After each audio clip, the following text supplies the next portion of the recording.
मेळघाट क्षेत्र हा गेल्या 3 दशकांपासून कुपोषण व इतर आरोग्य समस्यांनी ग्रस्त असल्याचे दिसून येते। यालाच अनुसरून मेळघाटात शासन प्रशासन स्तरावर कोट्यावधी रुपयांचा निधी दरवर्षी खर्च केला जात आहे।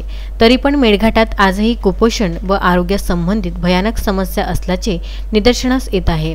असाच एक गंभीर प्रकार यंदा धारणी उपजिल्हा रुग्णालयात गेल्या 1 वर्षापासून सुरू आहे व याचा जबर फटका रुग्णांना बसत असून मेळघाटातील आदिवासींना आपले जीव गमवावे लागत आहे। गेल्या 1 वर्षापासून धारणी उपजिल्हा रुग्णालयात राजनीती सुरू असून वैद्यकीय अधिकारी पदांचा मजाक बनवून ठेवला आहे।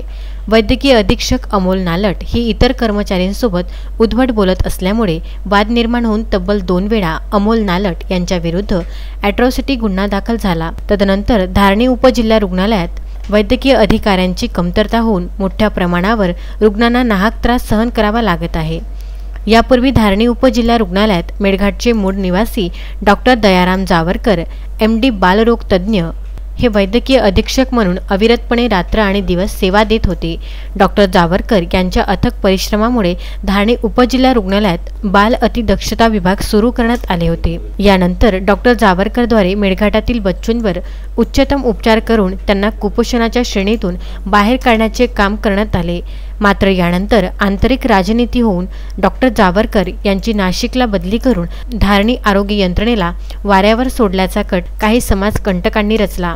मेळघाटात काम करण्याच्या रुचीमुळे डॉक्टर जावरकर नाशिक रुजू झाले नाही व आंतरिक राजनीतिक जावरकर डॉक्टरांना धारणीत रुजू करण्यात आले नाही हे विशेष।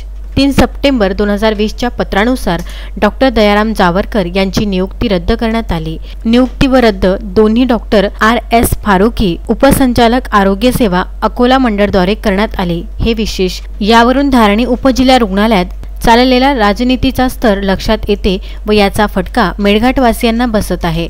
त्वरित यावर उपाययोजना करून वैद्यकीय अधिकाऱ्यांची नियुक्ती होणे धारणी उपजिल्हा रुग्णालयात आवश्यकता आहे। धारणी येथून तस्मीन शेखसह जुगल किशोर जयस्वाल यांचा हा वृत्तांत।